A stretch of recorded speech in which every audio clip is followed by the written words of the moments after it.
Vein of Gold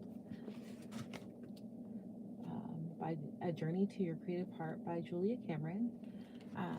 And we are starting in a section called Cups. I just realized I didn't have my microphone in. Sorry, my setup.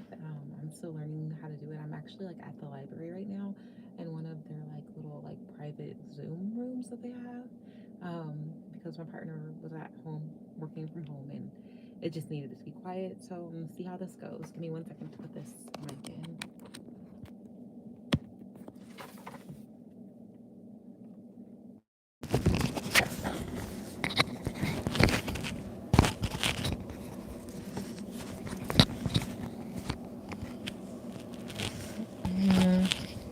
Okay, I don't know what I'm doing clearly. Okay, hopefully that works out okay, and you guys can hear me okay. Um, Cups, the key to self disclosure.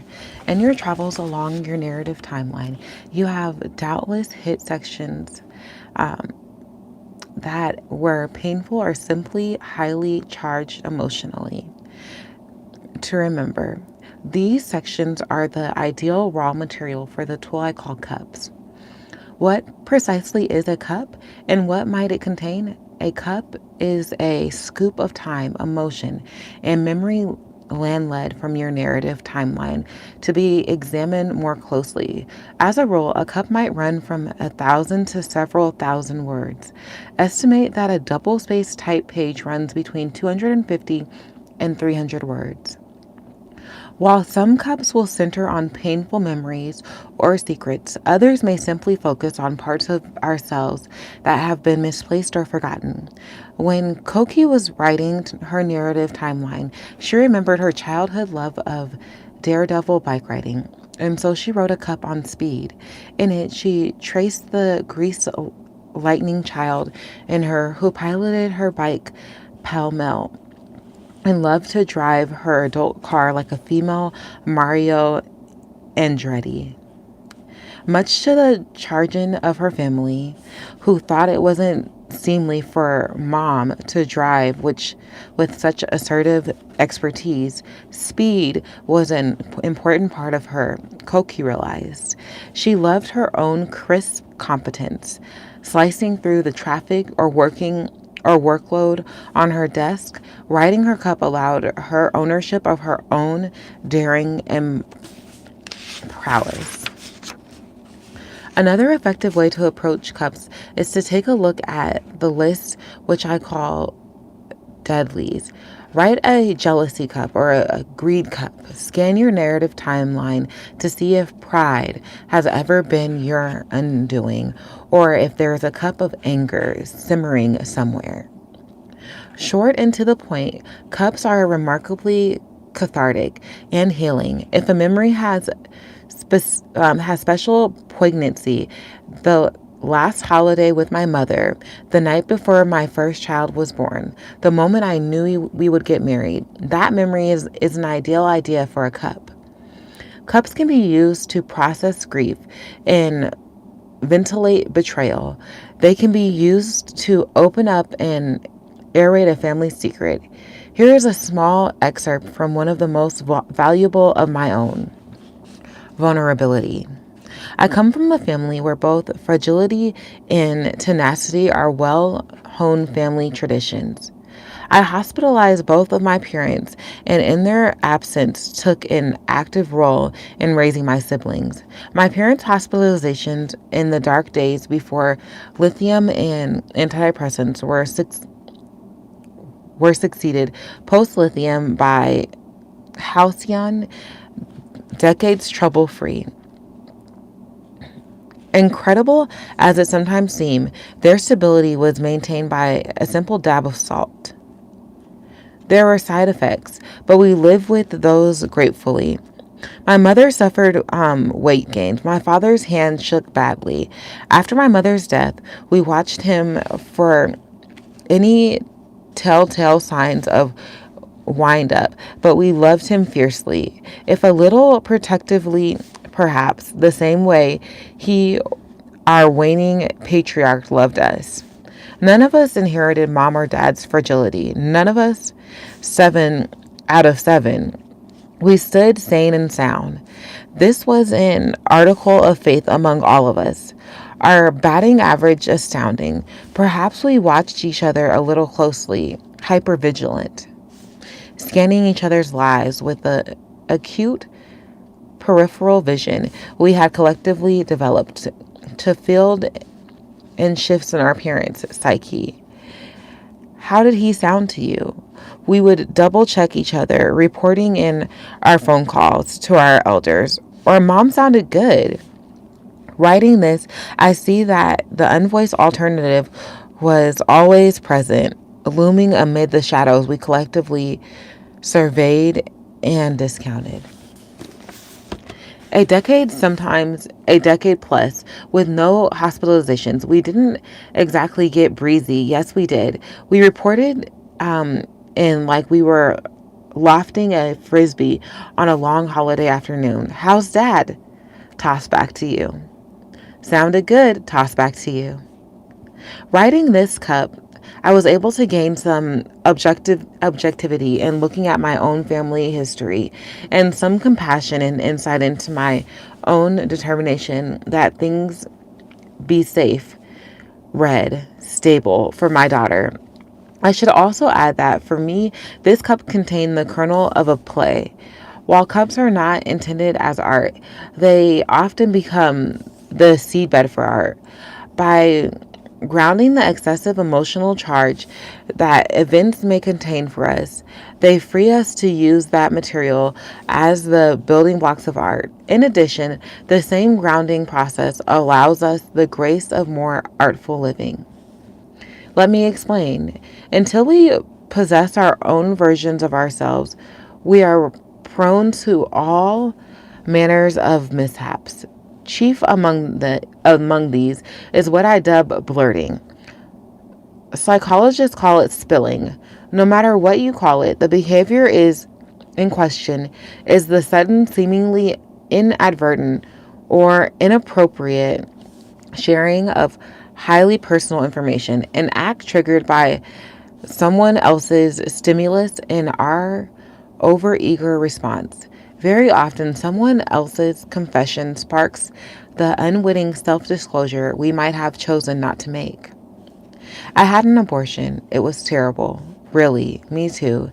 Yeah, it was. Or my boss is really picky.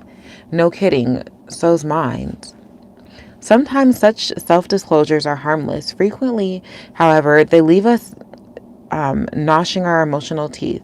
I wish I hadn't said that. So why did we? When we haven't processed our life and feelings, they surprise us by leaping from hiding. Perhaps the best analogy is a phenomenon known to fighters or forest fires.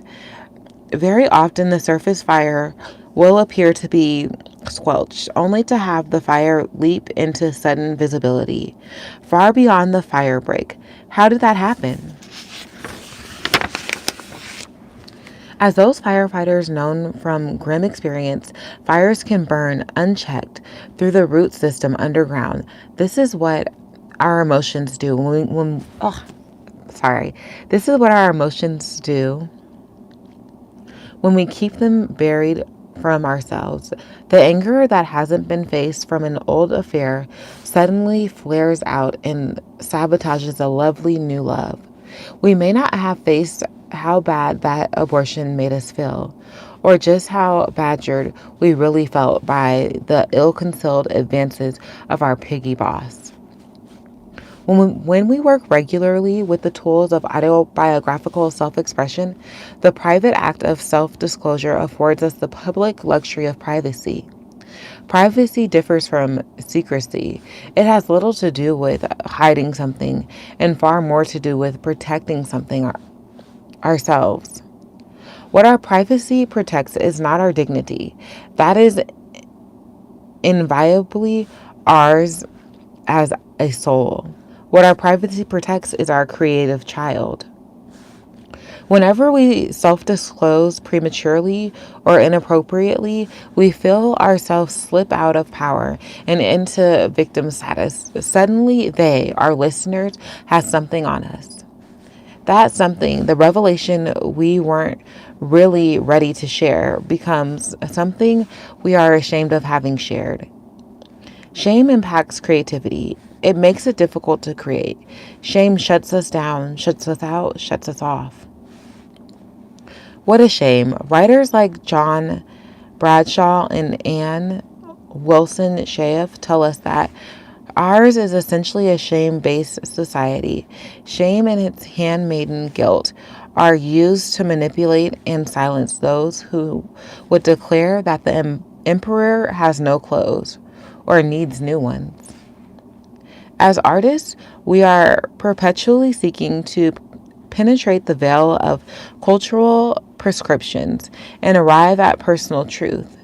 In order to do this, we need to be brave enough with and open enough to our own internal territory that our art can express it. In other words, we must be able to face down shame and choose self-disclosure. This takes courage. All of the tools you are using in the kingdom of story involve finding the courage to speak our own truth. Both our morning pages and our narrative timelines afford us the sacred enclosure of privacy and self-containment. Inviting ourselves into self-encounter through these tools, we learn our areas of vulnerability and of strength, our needs for self-compassion or further self-scrutiny. Ironically, it is as we become known to ourselves that we can risk authenticity and timely self-disclosure to others. It is one of the paradoxes of self-exploration that as self-knowledge and self-acceptance increase, self-disclosure becomes both more possible and more discretionary. What is certain is that you will no longer need, ask, or rely on others to tell you who you are. Their version of you may or may not interest you any longer. You will have your own version of you.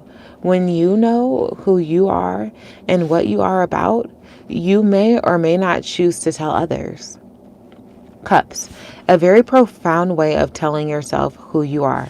A cup might be: our family had a secret, my closest childhood friend, my greatest regret, my secret vice, my best childhood Christmas, my most beloved relative, my favorite pet, my worst betrayal, my deepest fear, my secret dream, my closest call, my deepest gratitude. Task. List 5 secrets. Secrets are very often episodes for which we feel a sense of shame and confusion.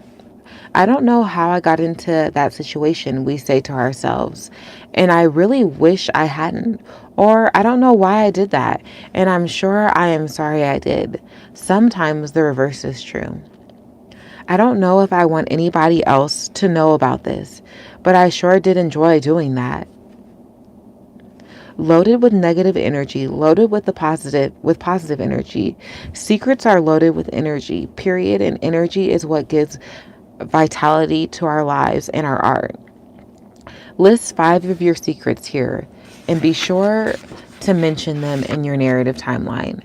Now choose one of your secrets and enter it fully to write a cup. Remember that, like the morning pages, your cups are for your eyes only, so write freely. And then it just says 1, 2, 3, 4, 5, so you can list them. And then the next task, make a narrative timeline, photo album of yourself. Working with your narrative timeline and whatever photos you have, illustrate your memories. Get a color Xerox of a favorite photo. Ask your copy shop if they can make a picture of you as a child stationery. Okay, so that was the end of that section. I'm going to go back and read the quotes. So, singing is a special code that identifies us as human. Our collective password, W.A. Matthew. Oh man, I hate it when I lick my finger to turn the page. Oh, so my bad. Some writers confuse authenticity, which they ought always to aim at, with originality, which they should never bother about. W.H. Auden.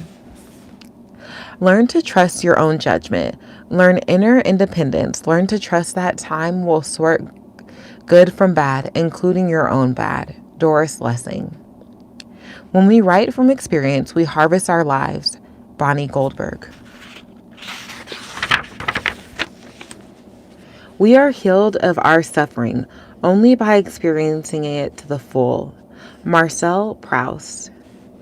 Detail is electric. Bonnie Goldberg. Finally, one just has to shut up, sit down and write. Natalie Goldberg. Be compassionate as your creator is compassionate. Jesus. Okay, so that was it. I stopped on page 70. I did want to take a moment to share something that I came to a realization when talking to a friend about this book. And I do think that a lot of the exercises are geared maybe towards people that are writers, or that's their primary mode of expression. And currently that's not my primary mode of expression. Maybe it was in the past. But I've given myself the freedom to adjust some of the tasks to feel more fitting to me, and how I express myself creatively. And I just wanted to share that, just in case there's a different way that it serves you to show up for these tasks. It's okay to be creative and do things differently. I feel like I made that one video with my gripe with this woman, and she does have a lot of good activities, and then even when they're difficult, I have been trying to explore them and give them a try. But I think that I'm learning to find balance, to give it a try, but then also say, okay, that didn't work for me. Now I have permission to proceed how I want. And so I just wanted to just put that out there. I have been procrastinating on reading as far as I need to for this book club. So I wanted to thank you for showing up and giving me this space to be able to read the book with you, because it really allows me to proceed and get it done. So I may need to come back on here in a little bit, because I think I have quite a few more sections to read before Sunday when I have my book club meeting. So bye for now.